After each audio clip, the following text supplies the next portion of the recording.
आपण जो मॉड्यूल पाहतो त्यातला पुढचा पार्ट आहे C, all India services. Beside the separate services for the union and the states, the constitution provide for the creation of an additional all India services. Constitution ने काय केलं, provision केलेली आहे की जे सेपरेट सर्व्हिसेस आहेत, our constitution provides for the creation of additional all India service common to the union and the states. According to article 312, if the Rajya Sabha passes a resolution supported by not less than 2/3 of the members present and voting, Parliament may by law provide for the creation of one or more all India services common to the condition of persons appointed to any service. पहा आता, all India services म्हणजे काय, तर भारतातल्या इतर ज्या आहेत, आपले राज्यसभा आहे, लोकसभा आहे, हे सोडून कॉन्स्टिट्यूशन एक प्रोव्हिजन केलेली आहे आणि त्या प्रोव्हिजननुसार काय केलेलं आहे तर सर्व्हिसेस प्रोव्हाइड केलं, त्याला काय म्हटलं जातं, All India Services. So here 2/3 of the member जे प्रेझेंट आहे पार्टच्यामध्ये passes a resolution supported by not less than 2/3 of the member, supported by not less than 2/3 मेंबर्सची जेव्हा परमिशन असेल तेव्हाच ऑल इंडिया सर्व्हिसेस प्रोव्हाइड केल्या जातात. Okay, the object of this provision is to ensure greater interstate coordination. पहा, object काय, याचा उद्देश काय हे सगळं बनवण्याच्या मागचा, तर इंटरस्टेट कोऑर्डिनेशन व्हायला पाहिजे, यांच्यामध्ये एकमेकांमध्ये संलग्नता असायला पाहिजे, and implementation of the policies of the central government. Policies ज्या आहेत सेंट्रल गव्हर्नमेंट थ्रू आलेल्या त्यांच्यामध्ये कनेक्शन्स असायला पाहिजे. these officers, this also enables the central government to exercise the control over state in matters of execution of union laws.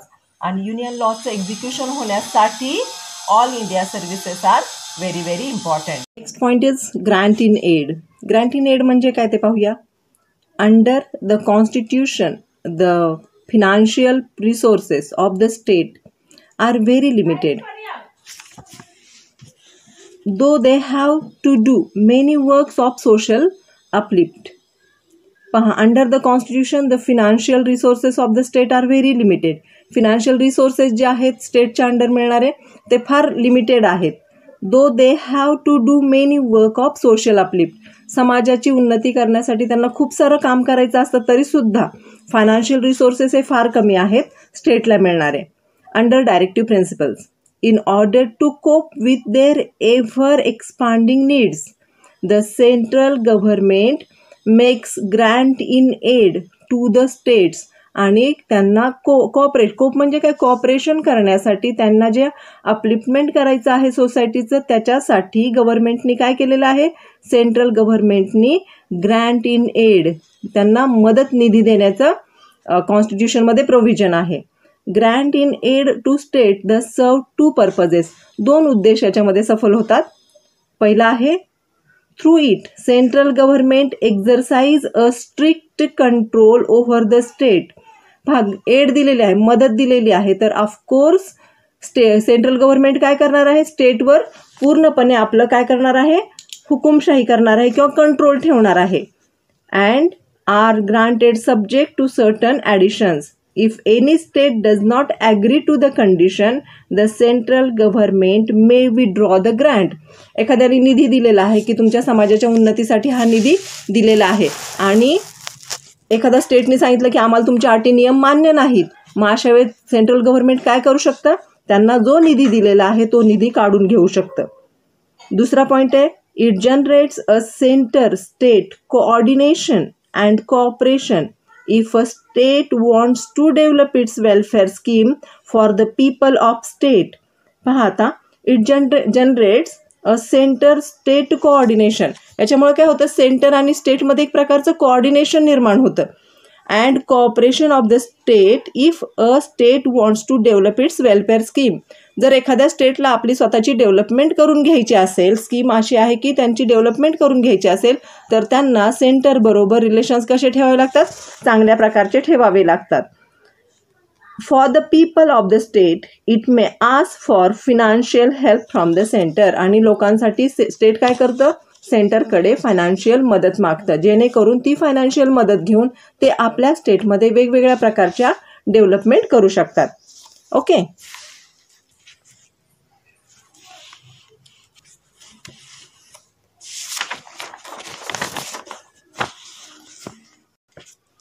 Having legislative assembly and administrators of union territories not having a legislative assembly, हे members असतात त्याच्यामध्ये. त्याच्यानंतर 6 ministers of cabinet rank nominated by the prime minister. 6 ministers असतात cabinet मंत्री. The prime minister shall be the chairman and in absence he may nominate any union minister of cabinet rank to preside, attend over the meeting. पहा, कधी कधी prime minister हा कोण असतो, chairman असतो, पण कधी कधी प्राईम मिनिस्टरला वेळ नसेल तर प्राईम मिनिस्टर काय करतो, तो कुठल्याही कॅबिनेटच्या रँकच्या प्रेसिडेंट म्हणजे मिनिस्टरला आपल्या जागेवर चेअरमन पद भूषवायला सांगू शकतो.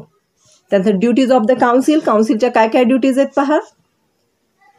Investigate and discuss subjects of common interest. Investigation करायचं आहे आणि डिस्कशन करायचं आहे कशाचं, कॉमन इंटरेस्ट ऑफ स्टेट. स्टेटमध्ये काय काय पाहिजे, कॉमन इंटरेस्ट, सगळ्या स्टेटला काय काय अवेलेबल आहे कॉमनली, ते त्याचं डिस्कशन केलं जातं. Make recommendation for the better coordination of policy and actions on such a subject. Recommendation केले जातात वेगवेगळ्या पॉलिसीजवर किंवा त्याच्यावर ॲक्शन घेतली जाते नवीन नवीन सब्जेक्ट्सवर. Deliberate on such matters of general interest to the states referred by the chairman to the council.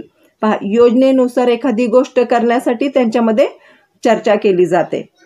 Procedure of the council काय पहा. Adopt guideline for identifying and selecting issues. Adopt करायचं कशाचं, guideline and identification of selecting issues. Issues काय आहेत, problems काय आहेत आणि त्याच्यावर काय सोल्युशन फाइंड आउट करायचं हे इथं चर्चा केली जाते.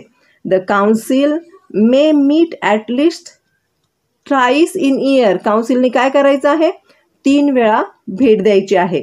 Chairman decide its place and time. Chairman ते डिसाईड करणार कुठल्या वेळी कुठल्या ठिकाणी आपण भेटायचं आणि अशा प्रकारे काउन्सिल ऑफ मिनिस्टरला जाऊन तिथे भेटायचं आहे. Meeting shall be held in camera. In camera म्हणजे गुप्त त्यांच्या याच्यामध्ये मीटिंग होते.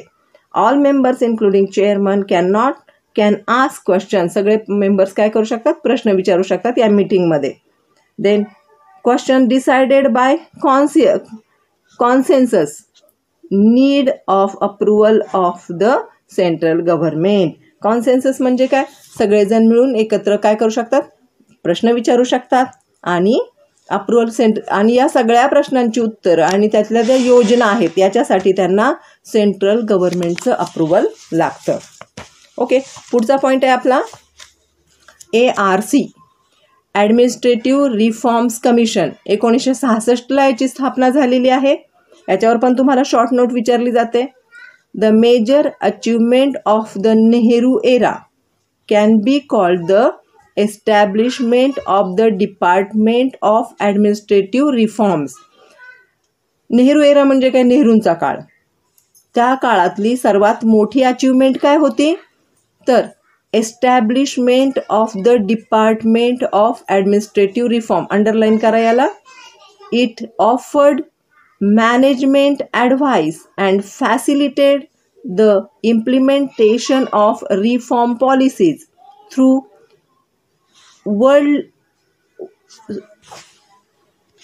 coordination and liaison work. Training in administration got a boost and administrative information management could provide a reliable resources for reform. Reform म्हणजे काय तर सुधारणा करणं. एखादी घटना आहे, एखादी गोष्ट आहे, त्याच्यामध्ये काय करायचं आहे, रिफॉर्मेशन करायचं आहे. मग रिफॉर्मेशन करण्यासाठी जे आहे त्याच्यामध्ये वेगळं चांगलं इम्प्लिमेंटेशन करण्यासाठी, ॲडमिनिस्ट्रेशन योग्य होण्यासाठी हे ॲडमिनिस्ट्रेटिव्ह रिफॉर्म कमिशन काय केलं होतं, अपॉइंट केलं गेलं होतं 1966मध्ये. So on Nehru demise in 1964 and a brief stint of Lal Bahadur Shastri as prime minister. हे कधी काम झालेलं आहे? 1966. म्हणजे नेहरूंचाही काळ होता आणि लाल बहादूर शास्त्रींचा सुद्धा तो काळ होता. Morarji Desai was the most senior political leader on whom fell the responsibility of revamping the administrative organization of India. पहा, आपला रिफॉर्मचा काळ होता. आपल्याला स्वातंत्र्य मिळून किती काळ झाला होता? फार काळ झाला नव्हता. आपण प्रजासत्ताक आपल्या 50 मध्ये आपण प्रजासत्ताक स्वीकारलेले, तेव्हा आपली कॉन्स्टिट्यूशन आपण अडॉप्ट केले. त्याच्यानंतर 10 ते 14 वर्षाच्या काळामध्ये हे रिफॉर्मेशन सुरू झालेले होते. म्हणजे नेहरू होते तेव्हा लाल बहादूर शास्त्री या सगळ्यांच्या बरोबरीने काय केलं गेलं, त्याचं काम सुरू झालं होतं. It consisted of Morarji Desai as chairman and K. Hanumanthaya, S.C. Mathur, G.S. Pathak and H.V. Kamath as members. पहा, नवीन एक ॲडमिनिस्ट्रेटिव्ह रिफॉर्म कमिशन स्थापन केलं गेलं 1966 मध्ये. मोरारजीभाई देसाई हे त्याचे चेअरमन होते आणि त्याच्यामध्ये पाठक होते, माथुर होते, कामत होते, हे सगळे मेंबर्स होते. All of them were member of the parliament at that time. Senior civilian V. Shankar was appointed member secretary of the commission. आणि V. Shankar, अंडरलाईन करा, V. Shankarला was appointed member secretary of the commission. Unfortunately, due to various reasons, the membership of the commission suffered frequent casualties needing replacement. बरेचसे त्यांच्यासमोर problems येत होते. रिफॉर्मची जी committee होती, commission होतं, याच्यासमोर बऱ्याचशा अडचणी निर्माण झाल्या. The first to leave the commission was G.S. Pathak on his joining the central cabinet in January. पाठकनी काय केलं, ही जानेवारीमध्ये हे जे होतं कमिशन ते सोडून दिलं. He was replaced by Devvrat Mukherjee. Devvrat मुखर्जींनी त्याची जागा घेतली. In March 1967 Morarji Desai himself join the central cabinet as the deputy prime minister. आणि मोरारजीभाई देसाई जे चेअरमन होते ते स्वतःच प्राईम मिनिस्टर झाले, डेप्युटी प्राईम मिनिस्टर झाले, म्हणजे उपपंतप्रधान झाले. And Hanumanthaiya succeed him as a chairman. त्याच्यानंतर हनुमंथय्या जे होते ते चेअरमन झाले. A little later after the death of S.C. Mathur, T.N. Singh was appointed as the member on his place. त्यांच्या जागेवर कोण आलं? माथुरचं डेथ झाल्यानंतर त्याच्या जागी सिंग हे आले. The ARC as it is popularly known was given a very wide and comprehensive term of reference. पहा, ARC जे आहे हे पॉप्युलरली नोन झालं होतं आणि कॉम्प्रेहेन्सिव्ह टर्म्स देत होतं वेगवेगळे. It was specifically asked to examine the public administration of the country and make the recommendations for reform and reorganization where necessary. Okay, याच्यामध्ये रिऑर्गनायझेशन होत होतं, याच्यामध्ये वेगवेगळ्या पद्धतीचं रिफॉर्मेशनसाठी सुद्धा हे करत होते. Sector of administration in terms of reference included. कुठल्या कुठल्या याच्यामध्ये करत होते पहा. The machinery of the government of India and its procedure of work. दुसरं machinery for planning at all levels, centre state relationship. Fourth one financial administration. Fifth, personal administration. Sixth, economic administration. Seventh, administration at the state level. Eighth, district administration. Ninth, agriculture administration and problem of citizen. हे जे विभाग होते याच्यावर हे ARC आहे ते काम करत होतात, म्हणजे अजूनही करतात. ARC आहेत ते काम करत असतात. पण 1966 मध्ये जी स्थापना झाली ARCची, त्याचा उद्देश काय होता? या सगळ्या गोष्टींवर रिफॉर्मेशन करण्यासाठीचा. Okay, thank you.